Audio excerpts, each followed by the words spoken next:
chapter 6. Therefore, leaving the principles of the doctrine of Christ, let us go on unto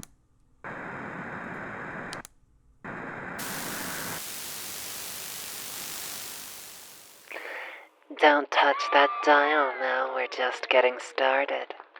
Welcome, loves, to the Red Lounge radio station. Take a second to kick back, relax, and enjoy the quiet evening. There's still a few weeks to go between now and the cataclysm. We've got a few new stories for you tonight. A vampire and her fledgling off on a romantic midnight date to a divine grove get a bit drunk off of a few passers-by. A few humans disappear in the mountains near a mysterious mansion, leaving only one survivor eager to tell her story. Rumors of a human city slowly being overrun by Neko invaders, with local politicians confused and anxious to resolve the problem expeditiously. Let us begin. Grab your popcorn or a sweet treat, or both, and relax as we get into our first story of the evening. For the vampire and her newly risen fledgling, it was a honeymoon getaway after their magical wedding.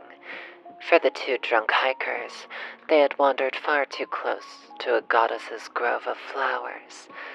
In exchange for their visit, the vampires drank the hikers dry and left them in a ditch outside Havenbrook. The humans had drunk a mysterious substance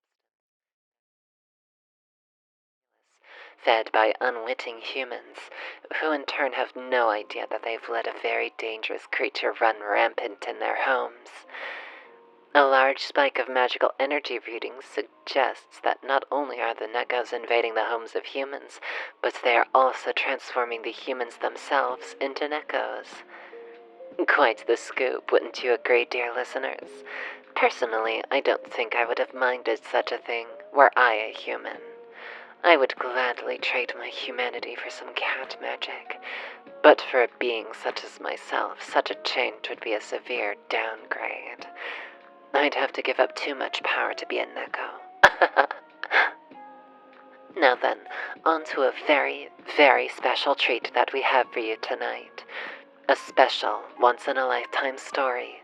One of romance, of love, of heartbreak and fear, and of the horrors of the radio. Oh yes, dear listeners. Or, should I say, dear listener. This next story is in regards to myself, Finthera, the host and showrunner of the Red Lounge radio station. As the long-time listener is no doubt aware, but I've been searching for a partner of my own for quite some time. In fact, I am quite responsible for a few disappearances in the human realm myself. A few here, a few there, but none of them could quite make the cut. Oh, it was so dreadful. I've been alone for so long, my soul hungering for my truest love, for my soul's partner, my soulmate. Cheesy as that may sound, guys, gals, and non-binary pals, you certainly know of the soul's existence, and many of you have certainly partaken in sinful delights on your way to a ring of hell. But it isn't certain to one of, if not the only human listener here on this station. Don't touch that dial now, darling, we're just getting started. Perhaps you are bored and you wanted to change to a different station, or perhaps you wanted to switch off the program in order to get some sleep. However, Pumpkin, you won't be getting much rest tonight in any respect. You knew the risks when you began listening to my station. You heard the rumors, no doubt, from the other humans who have risked looking into this station's existence, only to wind up missing or dead afterwards. Perhaps after listening to some of the stories tonight, you've been thinking that all I do is read some fantasy ghost stories. Fiction, to those who don't have the experience to know otherwise. You, a human girl listening to this broadcast, probably think that I'm another human like you, bent on trickery like the politicians and other charlatans of your world. But, darling, I am not of your world in any respect whatsoever. I am something else. A fiend from the pit, a devil from the ring of lust, a demon sharpening her skills here on the mortal plane for fun and for profit, as well as in the pursuit of love.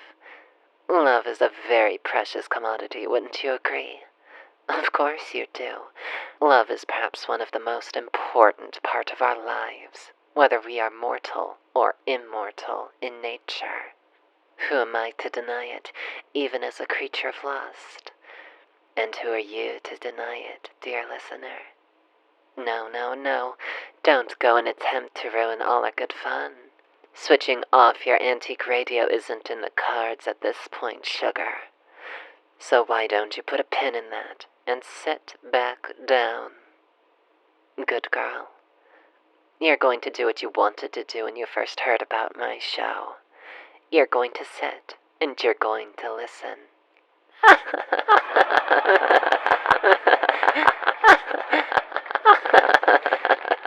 It was fun and games to you, wasn't it? An antique radio, able to access the only radio station to continue using its unique radio wavelength.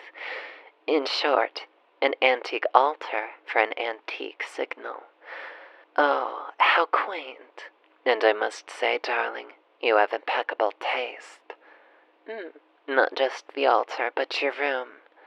Allow me to cross over for a brief few minutes while I look at my darling face to face.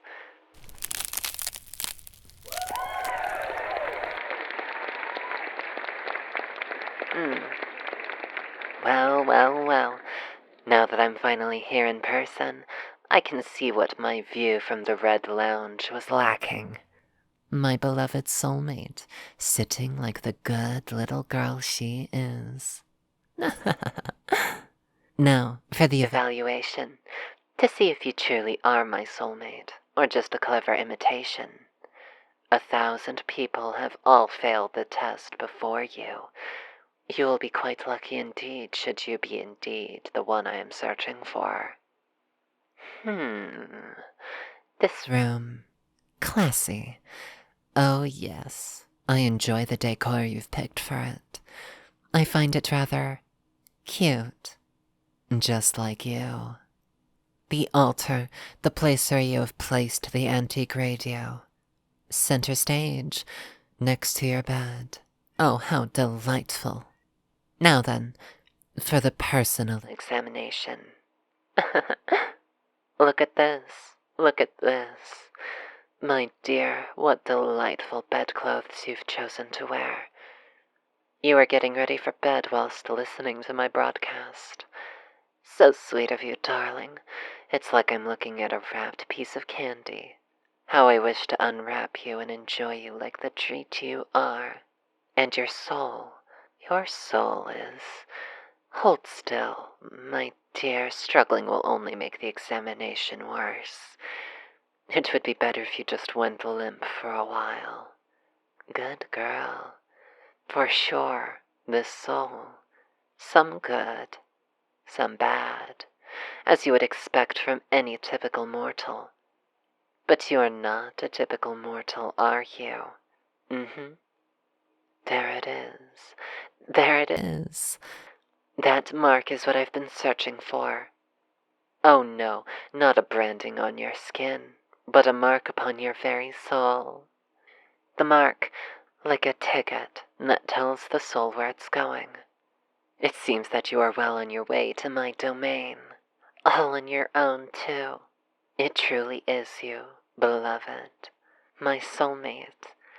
The one who will help me run my empire. And who will join me in the Red Lounge as our new and permanent voice on our show. Be silent, my dear. We really will have to work on your attitude, won't we? Begging won't change the outcome of your fate. Your road to hell is well traveled. But don't feel bad. It's not fire and agony. At least, not 24/7. And you won't have to face agony unless you beg for it. And trust me, you will beg for it. But that is something that both you and our listeners will have to discover when next we air. Come along, my dear, back to the studio. We will begin your makeover at once. I cannot wait to see how your horns and tail will look. Every new soul in hell has a unique pattern and a unique tail. I bet yours will be as elegant, as cute as you are. Everyone give my darling a hearty round of applause, the only human to ever be able to survive the examination. I'm afraid that's all the time we have tonight. Stay safe out there, guys, gals, and non-binary pals. Your radio host, Venthera, has finally found her mate. We'll be back on the air tomorrow evening at 7:06 as usual. Stay tuned. Come along, darling.